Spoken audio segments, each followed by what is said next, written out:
From St. Matthew chapter 10, but we're going to go back there for a whole different piece in my most controversial sermon ever. Most controversial ever, but it needs to be said. St. Matthew chapter 10, verses 1 through 8 reads thusly. And when he had called unto him his 12 disciples, he gave them power against unclean spirits to cast them out and to heal all manner of sickness and all manner of disease. Now the name of the 12 apostles of these, the first Simon, who is called Peter, and Andrew his brother, James the son of Zebedee, and John his brother, Philip and Bartholomew, Thomas and Matthew the publican, James the son of Alphaeus, and Lebbaeus, whose surname was Thaddeus, Simon the Canaanite, and Judas Iscariot, who also betrayed him. These 12 Jesus sent forth and commanded them, saying, Go not into the way of the Gentiles, and into any city of the Samaritans enter ye not, but go rather to the lost sheep of the house of Israel. And as ye go, preach, saying, The kingdom of heaven is at hand.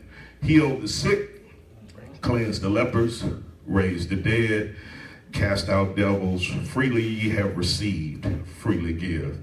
This entire text is like a commissioning service or a graduation or promotion service of the disciples. Jesus called these 12 disciplined ones and gave them power against unclean spirits to cast them out and to heal all manner of sickness and all manner of disease. Jesus sent these disciples forth, but he gave them specific instructions on where they should first start their assignments. Let's look back at verses 5 through 9. These 12 Jesus sent forth and commanded them, saying, Go not into the way of the Gentiles, and into any city of the Samaritans enter ye not, but go rather to the lost sheep of the house of Israel. And as ye go praying, preach, saying, The kingdom of heaven is at hand.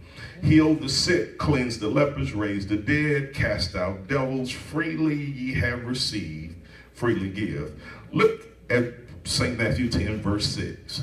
But go rather to the lost sheep of the house of Israel.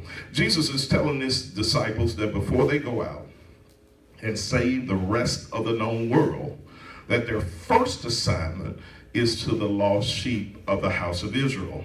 Jesus said, Go to them first, and as ye go, preach, saying, The kingdom of heaven is at hand.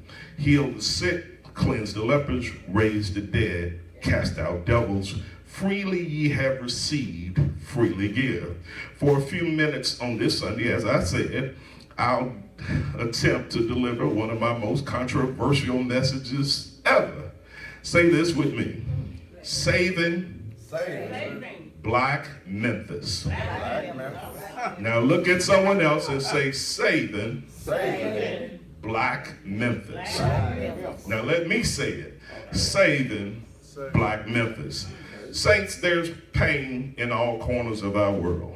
There's some form of unrest in every nation. My heart grieves when I see what goes on in some countries. So I'm not selfish about who I would love to see God bless, but I believe that God is Lord of all. But as Bishop G used to say, he's either Lord of all or he's not Lord at all. I do believe that God can look at people of all races, creeds, and colors and see those who he can call his. So this message is by no means some exclusionary message where I come and say that God is for one group of people. I'm not doing that. So now that I've given you my heart, let me give you a peep into the thrust of this message. In Memphis, Tennessee, a city almost 70% black, we hear murders and shooting on a daily basis. How could two brothers shoot at each other and kill each other in the same car at one light? That's a hard one to take in. And most times these crimes are committed by someone who's black, and the victim is usually black. How can we shoot and kill those who look just like us? The purpose of this message is to highlight the undeniable truth that the black community in Memphis needs saving. I know that so many of our churches in Memphis are such and such church international. I applaud your awesome vision that so many of your churches have. But does a global vision fit when there are people on the same street as the church that don't know that your church is there? How can they shoot craps right across the street from your international ministry in Memphis, Tennessee? Maybe before we save the rest of the known world, maybe we should put a tad bit more effort into saving Macklemore, Riverdale, Lamar, Bellevue, Walker, 3rd Street, Linden, Hollywood, and Chelsea Streets. We have zips that have as much need as those in Africa, such as 38126, 38116, 38109, 38108, 38128, 38127, that's Frazier, and 38114, that's Orange Mound. We have some neighborhoods where the older members, when I was selling graves and going to houses, I went into ladies' houses where when they're unlocking their door, they get into the 6th lock. Do you know how much pain you have when you got a door and you got to undo about 6 locks before you even come to the door? That's the day. Some of these people, we got people living in our streets dealing with these. They are in essence trapped in their homes on the same streets and neighborhood that we are all familiar with here in Memphis, Tennessee. The highlight of every news station's nightly news in Memphis is they're finding the most ridiculous talking and most ridiculous looking person on the scene so they can interview them on exactly what happened. Man, I was eating some chicken and I said, man, they really fighting and scrapping. They ain't gonna get you because you look too intelligent to interview. They gonna pick the wildest looking joker on the scene and they gonna keep them on the news for about 5 or 6 minutes, or they gonna find the one with the largest bonnet on her head while she talks to you about how it all went down. Our community is like a killing field. Our convenience stores are of a great concern.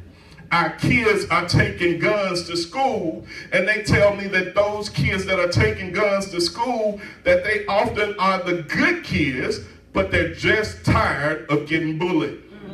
So our schools are definitely a point of concern when our kids and our teachers are both scared of what could happen to them on any school day. Again, this isn't some racist diatribe, but it's a plea to save a part of Memphis that desperately needs saving. When I grew up, so many would be in the church service on a Sunday. When I grew up, we had pretty women and hardworking men. And when I grew up, we had a group of young boys that were scared to walk through a group of grown men. Now the times and the script has flipped because now we have pretty men and hardworking women. So few of our young adults feel that it's necessary to enter the church's door, and now we have grown men that are scared to walk through a group of young boys. We truly live in a surreal moment in this city. We must be about our business when living in Collierville versus living in 38126, the 38126 zip where I grew up at, probably adds another 13 years to your life. Is that worth preaching about? I think so. Can we afford to stay quiet just because we have a good number of politicians who smile and shake hands with us, doing each election season, only to disappear from our midst until the next election. We do have, I remember, conversation, and they're both gone on, and I want to be fair to both men. But Boss Ugly Bob was in Jones' Big Star one day, and Boss Ugly Bob was talking. Rufus Jones, the store's owner, spoke to him, and then Boss Ugly Bob hit him like this. He said, "Oh, you're speaking. It must be election year." Much respect to the Jones family. I'm just saying what happened. We do have our issues here. W.E.B. Du Bois' theory of the talented tenth. The talented tenth, he came up with that in 1903. It was a concept espoused by the black educator and author W.E.B. Du Bois. He emphasized the necessity for higher education to develop the leadership capacity among the most able 10% of black Americans. I will readily admit that the talented tenth, if it truly still exists, now has questions from many corners. Such is the talented tenth still committed to the least of these in our communities. Whoever said that all of the talented tenth had to matriculate from college? I personally find a disconnect here when I can think of so many that are so sharp in Memphis that don't possess a college degree. The Lord dropped a thought in my head many years ago that one of the greatest problems in the black community is that we don't possess a sense of community. It's easy to say that that's those Orange Mound folks, that's those PV folks, that's those Douglas folks. We blame things on neighborhoods, certain schools that one attends, or what side of town they're from. My brothers and sisters in Christ, we have to put forth an effort to save Black Memphis. That goes for all of the churches, denominations, schools, businesses, and politicians that find a home in the black community. It's now normal to not be a fierce advocate for your people and still garner respect in our community. Our people truly have come a long way, but God didn't bring us out of the ghetto to not go back and rescue Bo, Flo, and Joe. We should be accountable to our people. We should have the least of these in our hearts, no matter how we have progressed. Our city has become a tourist attraction, so we must keep the visitors in our city safe, and the residents too. In 2019, we were fourth in the country for violent crime. We gotta do better. We were third in property crimes. We must do better. The violent crime rate in Memphis is 3 times the national average. I know that blacks are the only people in Memphis who are committing crimes, but unfortunately we are the faces that we see on each news station's nightly news. It's incumbent that we save Black Memphis. Even if we move to suburbia, we still have to have interactions within the city confines. If you move to Collierville, your church is still in the city. Your job most times is in the city. Big Mama still is in the city. Your cousins in the city. So you can't go and just escape way out there. You got to come back into the city for something. Saints, I want you to be safe at work, safe at the home of your relative, and safe as you come to church. Saints, we have a cause to fight for. Let's go back to our text, St. Matthew 10, verses 5 through 9. These 12, thank you, Jesus sent forth and commanded them, saying, go not into the way of the Gentiles, and into any city of the Samaritans enter ye not, but go rather to the lost sheep of the house of Israel. And as ye go, preach, saying, the kingdom of heaven is at hand. Heal the sick, that we got some folk need to be healed. Cleanse the lepers, raise the dead, cast out devils. Freely ye have received, freely give. Provide neither gold nor silver, nor brass in your purses. Saints, we will change Black Memphis, even if we're starting this journey on a bare budget. God will provide for us in this seemingly impossible journey. I have full knowledge that we have many beleaguered communities across the country, but let's start our mission with the community where we travel its streets. We have a tough task. As the streets of Memphis seem akin to a killing field, it's still incumbent that we minister to the needs of the residents there. The gangbangers here are many, but I know that some of them are salvageable. Did you hear what I said? Some of them are salvageable. They look just like us. They walk like us. Some of them are at our same family reunions that we attend, and they have the same aunts and uncles that we do. Our call is to them. We must remember those who've been left behind and forgotten by the world. We must deliver the kingdom message to them. They don't need religion, but they do need the kingdom lifestyle. Our call is to heal the sick, cleanse the leper, raise the dead, and cast out devils. We literally have some streets in Memphis, and I took Deb years back before they did some revitalization in Douglas, and we drove down Mount Olive. And if y'all ever, back when we first got married, y'all ever saw the movie New Jack City and how they talked about the Carter? That's how it looked right over there on Mount Olive. Now they got a police station. There's been some revitalization, and things in Douglas are a tad bit better. But there are some streets in Memphis that resemble an episode of Night of the Living Dead. None of our people should live like they're zombies. None of our people should be dead men and dead women walking. Poverty has sucked the life out of so many of our city's residents. The Bible does say that the poor we will have among us always, but nowhere in the Bible does it say that you got to be one of them. Saints, I do believe that God wants us to prosper financially. Yes.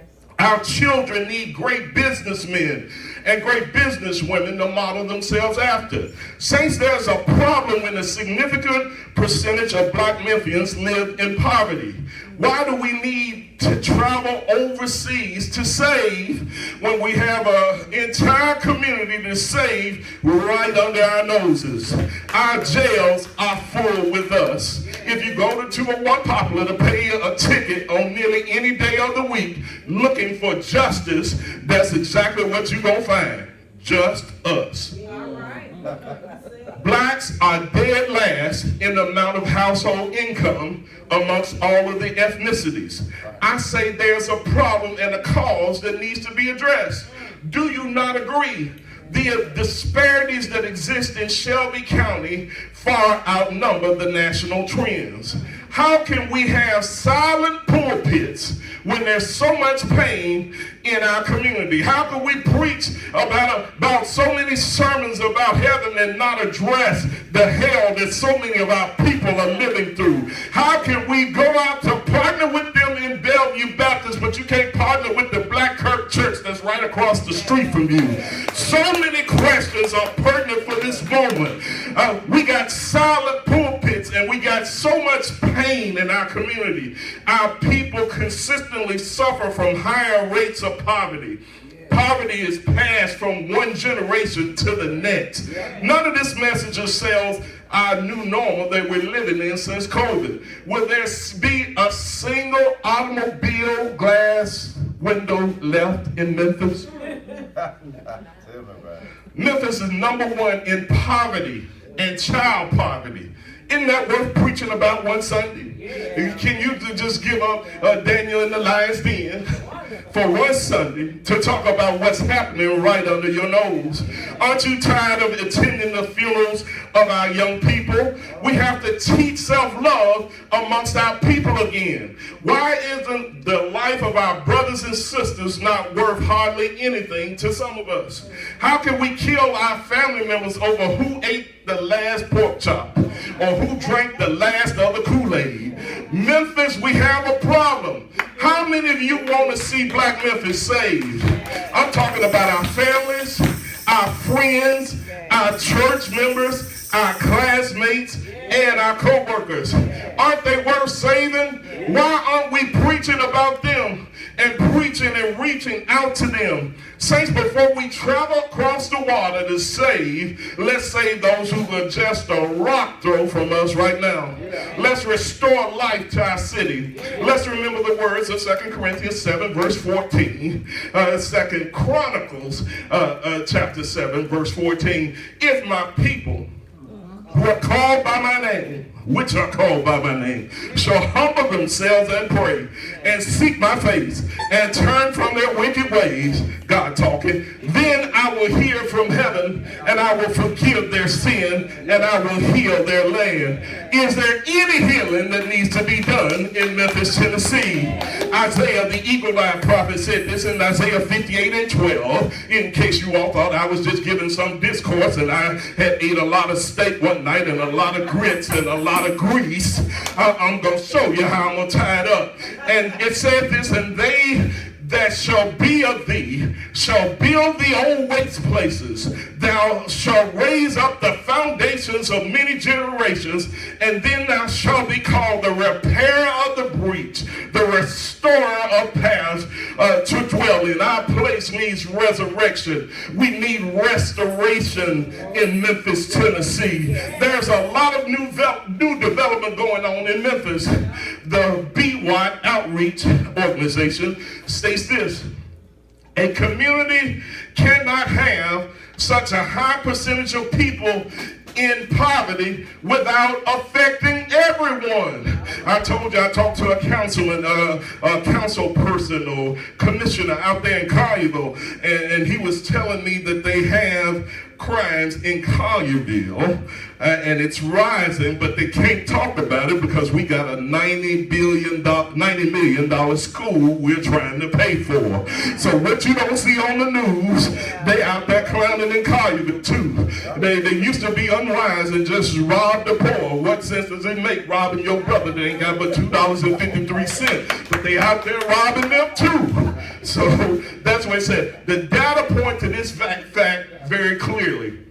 Shelby County and suburban areas are not immune to increasing poverty and the accompanying social and economic malaise.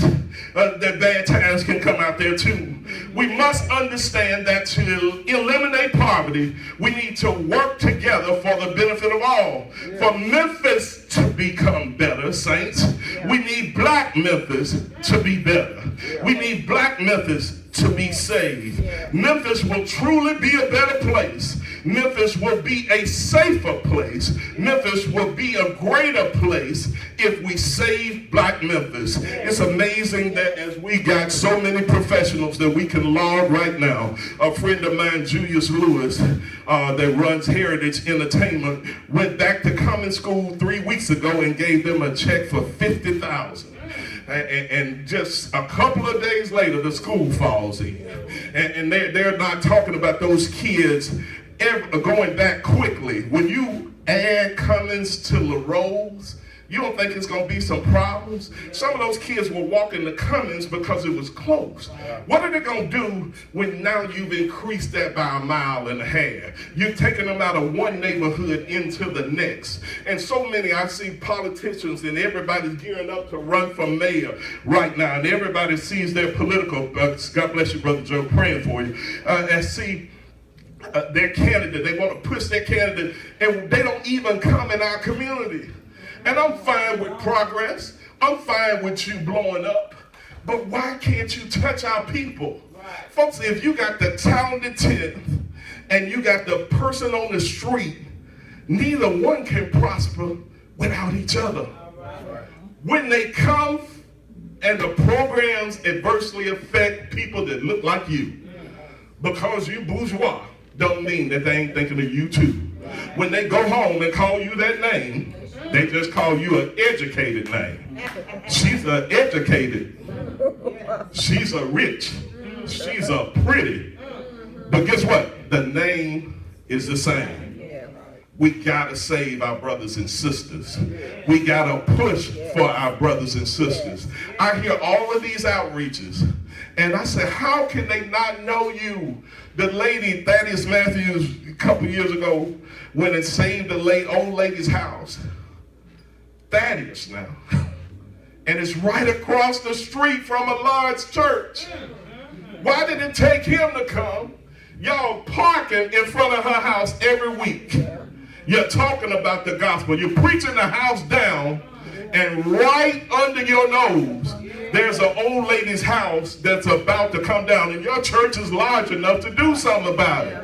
We got to get out of only helping the Baptists and the Kojic folks and everything. I'll say this. Guys like me, I'm what's called an iconoclast. I step on big toes. So I understand that. That's what God called me to do.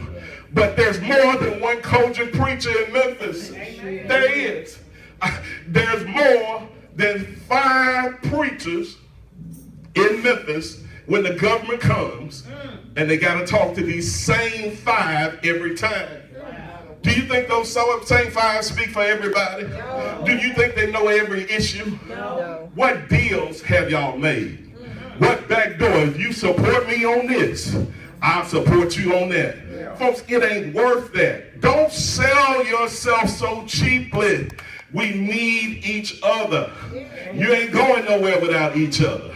We need all of them bells to be in good with the Youngs, and the Youngs to be in good with the Smiths, and the Smiths to be in good with the Boyces, and they better be in good with the Boatwrights.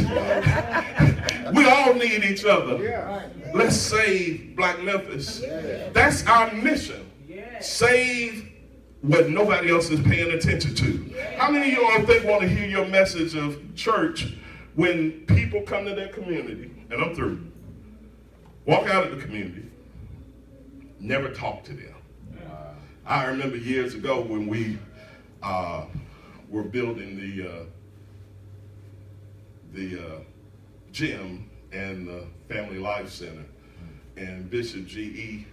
had to caution some members about trying to close his doors to the kids in the neighborhood.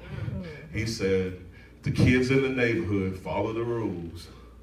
This is for them too. Amen. We gotta go where there's pain. We got Life Church has more missions in the Black community than most of its churches. And then I went to Life one Sunday and I saw some of these big money Black folk sitting there. And what happens there is sometimes we pick on them too much. They tired of being over the building fund. They tired of being over Men's Day. Because, you know, as Men's Day short, guess what they want you to do? Go on, make up the difference. And so many of our faces are right out there at Life Church. It's got to be a better way. We got to save Black Memphis. If we needed a mission or a rallying cry, I can't save Africa's children right now. I got to try to save them folks across the street because my auntie might be at the same store where they are the next day. It just gets worse and worse. You can do something now. If we want to stop crime, we got to start preventing it. And that's not only by with our actions, that's also by instilling hope and showing a better way. If you know how to fix headstones, somehow we're going to get him a class and teach folk how to do headstones. Everybody ain't going to a college campus. We got to teach them how to use their hands. I know a guy that can fix anything. I don't think he's ever received any formal training in anything. This guy just fell out the sky. He can fix cars, he can fix motors, he can fix boats, he can fix anything. And we got so many gifted people. That's the area that God gifted you. Let's save our brothers and sisters. I think they're worth saving. Amen. I think they're worth saving. Let me get stoned. But before I try to reach over to you, Jesus told them this. Go rather to the lost sheep of the house of Israel. He sent them there first. There's needs right in our neighborhoods. Before we run off, before we get the grant money to save some kids out of Guatemala, how you gonna help the kids from Guatemala and them big-nosed kids that you see at the same family reunion, you don't say nothing to them? Let's save our folks. Let's not be above our folks. That's the disturbing thing I see. is that we get out of a certain neighborhood and we start feeling we're better. And I'm fine with your interracial marriage if that's the way you opt to go. It's your life to spend with them. But when you brag on that, I have a problem with that, because it's not as if black women are of a lesser hue or a lesser value. I got a problem with that. When my mama looked just like me, all of a sudden it's good enough for your mama, but it ain't good enough for you. And I'm not talking about anybody's relationship. It's just when you start to exclude black women. I have a friend right now, a classmate, and it's amazing how things happen. She came up with a concept of Black Girls Code. We went to Central together. And to see her build that in the small days, and folk laughed at her. So all of a sudden, she builds it, and then when the George Floyd thing came, all of a sudden, corporation, Microsoft met with her, Google met with her. She's got $30 million been developed to her, given to her organization. They fire her and release her without pay from the organization that she founded. She let too many people that were not like her on her board of directors. And just amazing. Your baby, your brainchild, you're the thought behind it. Your daughter is the model for Black Girls Code, and they take the whole organization around you. I hear so many African American women lament in writing about the difficulties that they face in the corporate marketplace. And I just think back to my mom. My mom worked at the Med for 40 years. All of the stuff that she couldn't tell us as a kid because she was so busy being a mama. Things gotta get better.